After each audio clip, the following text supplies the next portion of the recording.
perbatasan antara distrik Awida dengan distrik Kebo.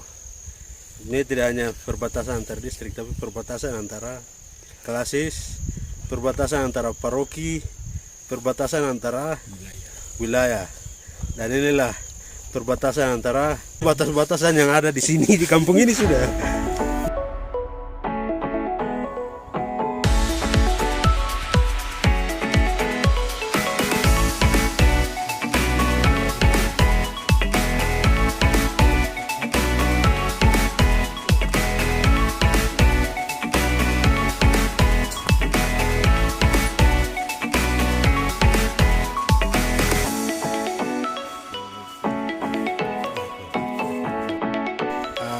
Saudara-saudara sekalian, hari ini saya berada di tanah bersejarah Gereja Kemah Injil Papua, Kingmi Papua, dan di sini telah melahirkan banyak tokoh-tokoh gereja lokal, misionaris-misionaris lokal, dan saya sendiri sudah mendapatkan cerita-cerita tentang Kebo ini sudah lama, sejak dari saya masih kecil.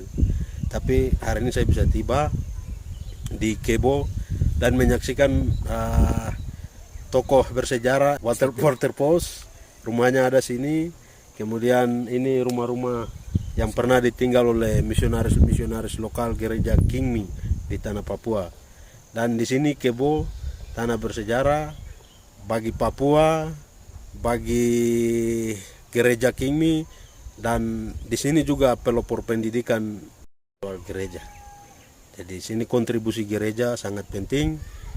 Kontribusi dari pimpinan gereja sangat penting untuk menata tempat ini kembali dan menghidupkan kembali spirit pelayanan pendidikan, misi gereja, dan bagaimana supaya masa depan gereja ini bisa dinikmati oleh generasi yang akan datang.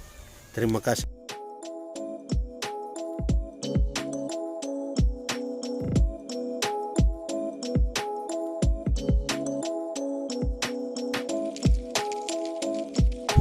Setiemo, Thomas Adi, Bernardo Pigome, Agus Noipa, Yunus Gobai.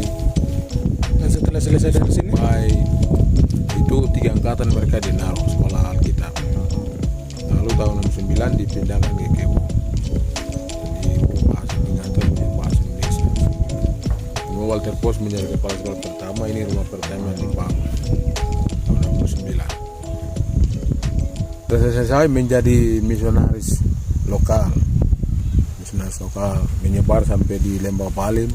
Itu seperti Elisa Gobai, tahun 53. Itu di Balim, Thomas Adi ke Beyai, Setimo pertama kali di Jagai, kemudian Yunus Gobai di Kalvari Kebo 2. Lalu Silas Degei di Obai Pugaida. Itu mereka angkatan pertama, kedua, ketiga.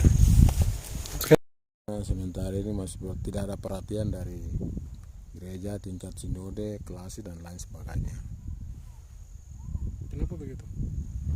Ya karena mungkin karena tidak ada kepedulian terhadap pendidikan ini. Yang sesungguhnya pendidikan adalah dasar teologi yang telah mengkaderkan berbagai penginjil yang sudah menyebar hampir di seluruh tanah Papua. Jadi awal-awal itu siswa dari berbagai suku di tanah Papua ada Moni, Damal, Amungme, Dani, sampai di Lembah Balim. Datang sekolah di sini kemudian menjadi penginjil di daerah-daerah mereka seperti di Puncak, Ilaga dan lain sebagainya. Tahun 69 itu dari misi Kama serahkan gereja ini ke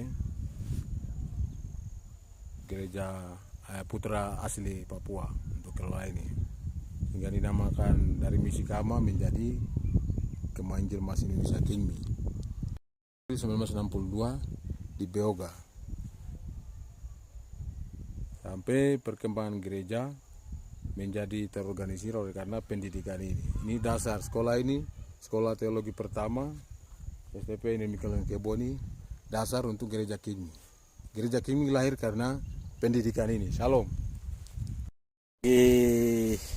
Tokoh-tokoh gereja entah gereja Kingmi maupun gereja atau tokoh-tokoh yang pernah bersekolah menginjakan kaki di sini lalu pindah gereja ke gereja lain untuk segera memperlihat gereja ini, tempat ini, karena tempat ini sangat bersejarah.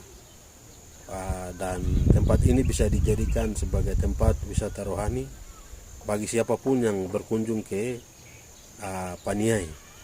Karena kalau Anda belum injak Paniai, sama saja Anda belum injak Papua. Dan di sini tanah bersejarah, salah satunya di Kebo. Dan setelah di Kebo, di Enaro juga ada pusat studi Kingmi di sana.